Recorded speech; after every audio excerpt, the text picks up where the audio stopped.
السلام عليكم ورحمة الله وبركاته. أهلا وسهلا ومرحبا بجميع مشتركاتي المخلصات والوفيات. كما راكم تشوفوا اغتنمت الفرصة تاع لافخاز اللي راهي موجودة قبل ما تخلص، قبل ما يروح وقتها، وراح حضرت هاد لاطاغت اوفخاز. نقول لكم الحاجة الأولى جمعة مباركة للجميع، وتبعوا معايا طريقة التحضير تاع هاد لاطاغت. نبداو بسم الله الرحمن الرحيم. نوجدوا العجينه هي الاولى تاع لاطاغت تاعنا. دون ان ريسيبيون حطيت 125 غرام مارغرين بحراره المطبخ، يعني ما تكونش في الفريجيدير. نضيفوا لها ربع كاس تاع سكر غلاس، يعني تاع السكر الناعم.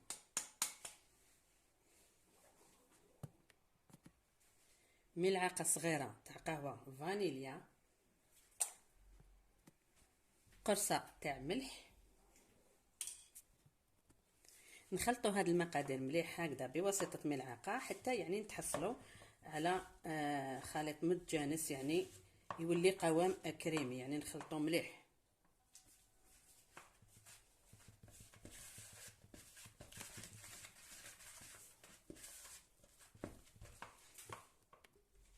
هكذا حتى يولي الخليط يعني كلش متزج مع بعض هكذا. ها راهو كريمي. نجيبوا حبه بيض كامله ونزيدوا نضيفوها للخليط تاعنا ونخلطوا كلش مع بعض تانيك حتى تتخلط هذيك الحبه تاع البيض مليح مع الزبده والسكر تاعنا. في هذا الوقت نجيبوا كاس ونص تاع فرينه، هذا الكاس الاول وهذا نص كاس. نزيدوا لهم ربع ملعقه صغيره تاع لاليفور، يعني خميره الحلوى. نكملوا نخلطوا هكا بالملعقه، مازال باش نستعملوا اليد. نخلطوا مليح هذا الكاس ونص تاع الفرينه في هذيك الزبده والسكر والحبه تاع البيض. هكذا نتحصلوا على هذه. نزيدوا نجيبوا كاس تاع فرينه ونبقاو نضيفوا غير بشويه هكذايا ونلموا. ما نعجنوش العجينه، لازم نطموها غير بصبعتينا. نزيدوا بشويه ونشوفوا حتى نتحصلوا على العجينه المتماسكه والملساء. يا العجينه هذه لازم تكون طريه، يعني ما نخلوهاش تيبس لنا. نزيدوا غير بشويه ونشوفوا، ما نخلوهاش تتلاصق وما نيبسوهاش بزاف. هكذا نظن العجينه تاعي هنا راهي مليحه. زدت لها حوالي واحد نص كاس ولا ميم با تاع فرينه، يعني صا ديبون الفرينه اللي تكون عندكم. هكذا نتحصلوا على عجينه تكون طريه هكذا. نحطوها هكا، نغلفوها بالبابي فيلم ونحطوها في الثلاجه، يعني مده ربع ساعه ولا 20 دقيقه باش تتماسك، ونبداو نخدموا فيها ان شاء الله. ومن جهه واحده اخرى جبت كاسرونه ثقيله هكا، وجبت كميه تاع الفراوله واحد 200 غرام تاع فخاز، غسلتها مليح وقطعتها هكا دوائر في كاسرونه ثقيله. نزيدوا لها مغرف كبيره تاع سكر ولا مغرف وشويه، مغرف راح تكفي هكذا، مغرف وشويه. نحطوها فوق نار متوسطه ونخلو هاد السكر حتى يذوب مليح وطيب شويه هذيك لافخاز، تولي شغل معجون هكذا. ونطفوا عليها نخلوها تبرد بجهه هكذا حتى تولي على هذا الشكل، تولي فيها شغل هاد لو سيرو العقد هكذا. هاي ليك هكذا نطفوا عليها ونخلوها تبرد بجهه.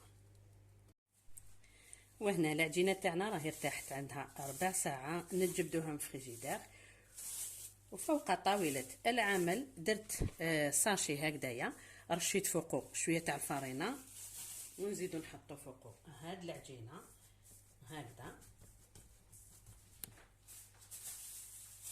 نزيد نغطيها بساشي واحد اخر هكذا، ونحلها بالحلال. نديرها يعني بسمك رقيق باش نحطوها في المول تاعها. دوك نوري لكم السمك اللي راح يكون.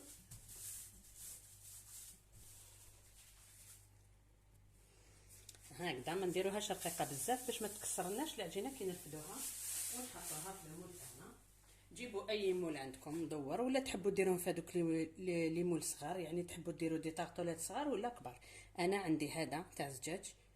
فوالا راح ندير دوك نقلب العجينه فيه بها بالساشي هكا باش تجيني سهله. هكذايا نحو الساشي تاعنا ونبداو نسقمو في العجينه تاعنا لداخل في المول تاعنا. نحاولوا ما نكسروهاش ونضغطوا سورتو على الجوانب هكذا. مع الجوانب تاع المول تاعنا نسقمو فيه العجينه مليح.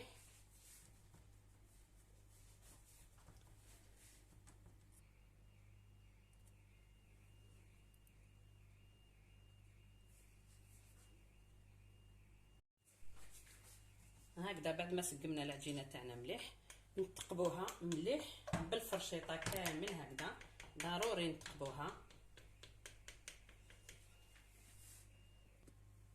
هكذا. بعد ما تقبناها مليح نحطوها في الكونجيلاتور، نخلوها مده نص ساعه، يعني باش نطيبوها ضروري نخلوها في الكونجيلاتور حتى تشد روحها، ومن بعد نطيبوها مده نص ساعه. هنا هنا العجينه تاعي راني جبتها من الكونجيلاتور ريحه نص ساعه، ها شدت روحها مليح. دوك نحطها في فرن ساخن على 180 درجه، كنت سخنته من قبل 10 دقائق. نحطها طيب تاخد تحميره يعني شابه، ما تحرقش وما نخلوهاش يعني بيضه. تحمر شويه من التحت ومن تانيك لازم تحمر من الداخل شويه، ومن بعد نخرجوها ان شاء الله. وهنا لو طون اللي راهي طيب لا طارت تاعنا، نجيبو كاسرونه ثقيله باش نديرو الكريمه تاعنا. كاسرونه ثقيله نديرو فيها 3 مغارف كبار تاع مايزينا او النشا. واحده،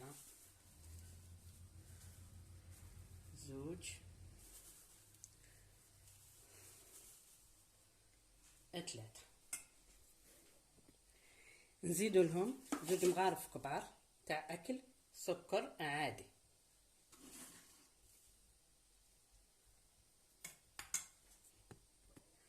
مغرف صغيره تاع فانيليا هكذا. نزيدو لها تاني رشه خفيفه تاع ملح، ماشي بزاف، شويه تاع ملح.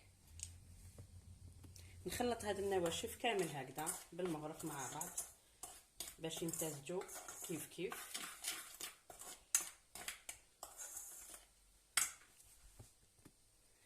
هاد النواشف كامل نزيدو لهم نص لتر تاع حليب هكذا بارد، يعني نورمال الحليب ماشي سخون، ونخلطو كلش بارد في بارد.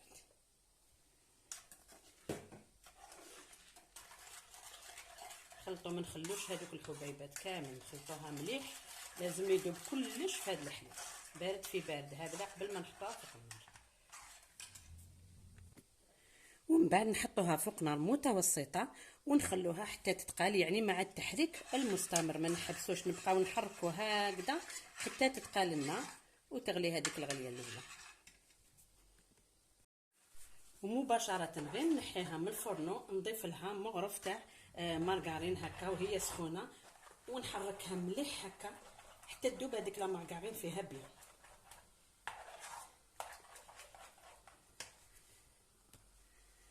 هاي لي كيفاش ولات بعد ما فتحت فيها هذيك المغرف تاع المارغرين. هاي ليك دوك واش نديرو، نفرغوها هكذا دون زان بول.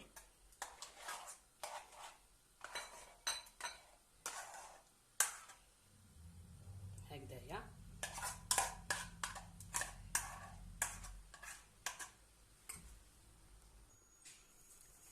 ونغطوها هكذا بابي فيلم اون كونتاكت، لازم يكون مع الكريمه تاعنا هكذا، لازم يتوشيها هكذايا. نخلوها تبرد مليح ومن بعد نزيدو نحطوها في الفريجيدير حتى تبرد مليح مليح مليح.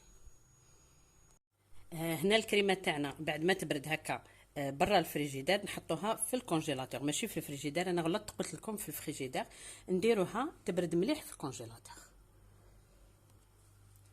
وهنا عجينه لاطاغ تاعي راهي طابت، راني خرجتها من الفور. هنا حمرت لي شويه في الوسط، معليش راح تجي مقرمشه تجي شابه. نخلوها تبرد مليح باش نوجدوا الكريمه مع كريمه الشونتيي، نخلطوهم مليح باش نديروهم ان شاء الله. هنا في بول عندي نص كاس تاع لا بودر شونتيي، كانت في الكونجيلاتور. قلنا لا شونتيي دائما نحطوها في الكونجيلاتور، لازم تكون بارده كي لا بودر كي الحليب. نزيد لها 4 كاس تاع حليب يكون بيان كلاصي، يعني نص كاس تاع لا بودر شونتيي مع 4 كاس تاع حليب بيان كلاصي. نضربوهم مليح بالباتور حتى تطلع لنا هذيك لا شونتيي، ويعني كي تطلع لازم تجي ثقيله. دوك نوري لكم القوام تاعها بعد ما نطلعها.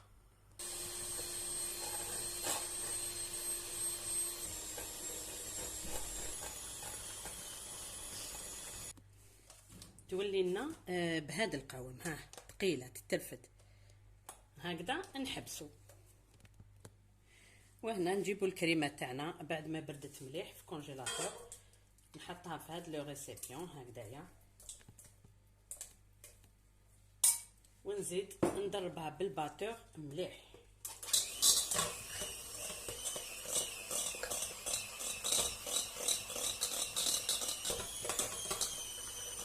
هكذا حتى نتحصلوا على هذا القوام هكا يكون كريمي. ونزيدو نجيبو هذيك لا شونتيي اللي درناها، راهي بارده تانيك ميم هي، نحطوها فوق هذه الكريمه تانيك، ونزيدو نضربوهم مليح بالباتور كيف كيف. تحصلوا على واحد الكريمه بزاف هايله وبنينه وقوام شباب.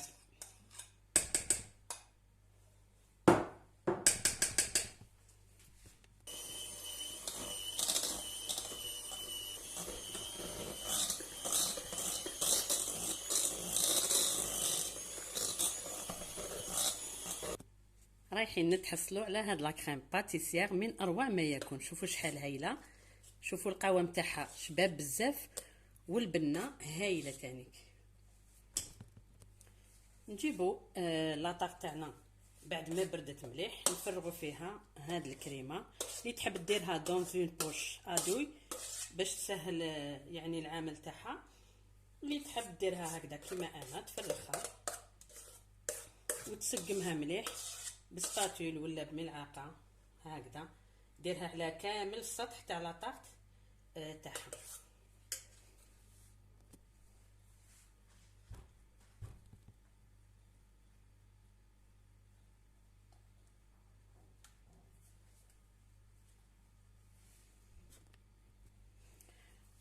ومن بعد نزيدو نجيبو هذيك لافخاس تاعنا اللي كنا خدمناها بعد ما بردت هي تانيك، ونديروها فوق هاد لاكريم من الفوق. راح تجي بزاف هايله، يعني نوزعوها على كاع لاطاق تاعنا. نديرو الحب قبل ومن بعد نفرغو هذاك لو سيرو اللي يبقى.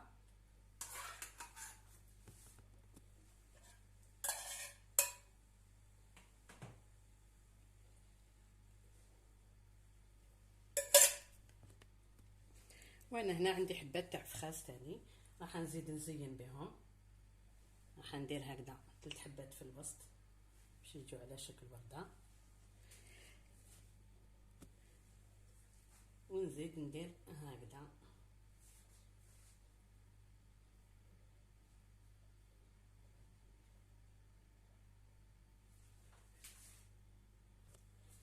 وهذا الشكل النهائي تاع لاطاق تاعي او فخاز.